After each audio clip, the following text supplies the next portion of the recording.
Hi నమస్తే అందరికీ. నా లైఫ్లో చాలా అంటే చాలా turning point Edupayala Vanadurgadevi temple. ఎందుకంటారా, ఫస్ట్ కరోనా తర్వాత నేను చాలా పెద్ద పండగ చేసిన జోడు ఆటలతోటి. మా ఇంట్లో ఏ పండగ అయినా జోడు ఆటలు జోడు బోనాలు వెళ్తాయి. ఇక పండగ అంటేనే బల్గం అందరం ఉంటాం మేము. నా అక్కలు, నా తమ్ముళ్ళు, బావలు, బొమ్మర్దులు అంటే నాకంటే చిన్నోళ్ళు, మరుదులు అంటే నా చెల్లెలు భర్తలు. నా తల్లి నాకేం పద్ధతి నేర్పింది అన్నది సేమ్ ప్లేస్లో, నేను కూర్చున్న ప్లేస్లో నుంచి అమ్మవారి ముఖం చంద్రవంకంలాగా కనిపిస్తుంది. ఆడ కూర్చొని కళ్ళ నిండా నీళ్ళతోటి ఏడ్చుకుంటూ అమ్మని అడిగిన, అమ్మ నాకు ఎందుకమ్మ ఇట్లాంటి ఎదవల నా జీవితంలో ఇచ్చినావు, నన్ను నా తల్లిని ఏం పెంపకం అని అడిగిండు.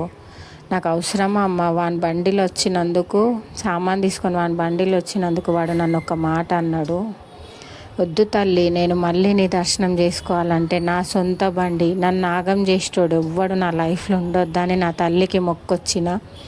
నా తల్లి ఎంత కరుణామయురాలంటే ఐఎమ్ రియలీ బ్లెస్డ్. అమ్మవారి సాక్షాత్తు మన మాటలు వింటుంది.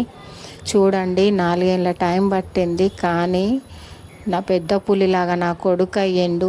నా కొడుకు నన్ను తీసుకొని ఏడుపాయలకు నా తల్లిని నన్ను ఎట్లా అంటే, వాడు బండి నడిపిస్తుంటే నేను నా కార్లో నా తల్లిని కూర్చోబెట్టుకొని పోతుంటే, అసలు ఇప్పుడు మీకు చెప్తుంటే, ఈ వీడియో తీస్తుంటే మాట్లాడుతుంటే కూడా నాకు కళ్ళలోకి వెళ్ళి నీళ్ళు వస్తున్నాయి. నా గెలుపు ఇది. ఏ ఎద్దవ అది కాలేదు.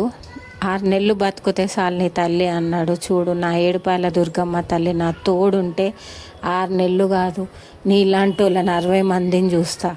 చూడండి, ఏడుపాయల వనదుర్గాదేవి సాక్షిగా నా కొత్త బండితోటి అమ్మవారి దర్శనం చేసుకున్నా. ఎంతమందికి లైఫ్లో ఇలాంటి టర్నింగ్ పాయింట్లు జరిగినాయి ఉన్న వాళ్ళు కామెంట్ చేయండి. ఇది మాత్రం ఫాలోయింగ్ కోసం కాదు, నా బాధని నా యూట్యూబ్ ఫ్యామిలీతోటి పంచుకోవాలని మాత్రమే ఈ వీడియో షేర్ చేస్తున్నా. మీకు ఎలా అనిపించింది చిన్న కామెంట్ చేయండి.